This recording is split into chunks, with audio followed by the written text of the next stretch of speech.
nejprve začneme podkladovou bází. Nejlepší je vlastně, abych řekla, od Essence má největší i výběr. Pak samozřejmě si vybereme nějaký lak, který se nám líbí. Já jsem si vybrala tento. Tak nejprve si namalujeme nehet. Pohlavku to má výhodu, že jsem takový efektivní, blejskavý, chpitivý, má různé odlesky, takže nepotřebujete více vrstev.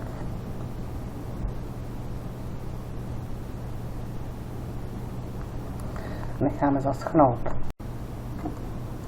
Tak lak nám zaschnul, je to rychloschnoucí lak, takže nebyl problém. A začneme si malovat kytičky.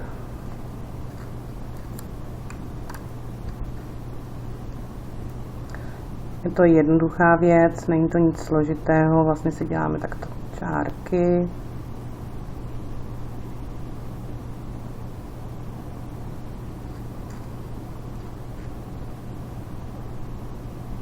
A vytvarujeme různé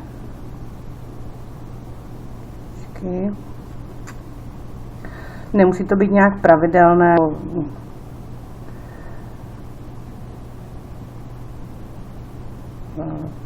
Myslím, že to zvládnete jednodušším způsobem. A máme kytičky. Musíte dobře vidět. Vezmeme si aplikátor na tečky. Já mám takový tenčí. Jsou různý druhy, různé široké. A vytvarujeme, tak naťupkáme okolo kytičky. Tečky.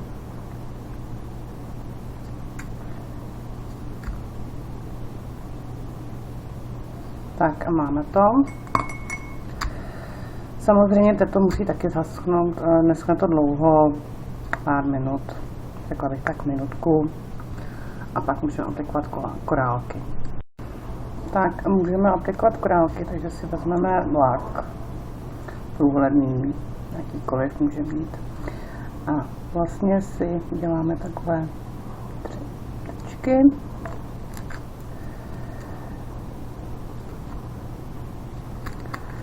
A použijeme korálky. Tak. No, jsem si opět víc než jeden.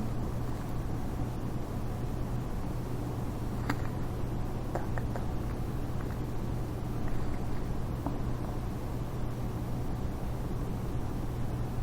Tak. Já jsem si vybral zelené korálky klavků. Vy samozřejmě můžete používat jakékoliv barvy. Kytičky můžou být různě barevné, kombinovat to. To je čistě vyloženě na vás. A samozřejmě to celé potom zakryjeme nějakým base lakem. Já používám tento, ale dá se pořídit různě v drogériích. Různý typy, rychloschnoucí, tvrdnoucí a podobně. Takže to bude čistě na vás. A je to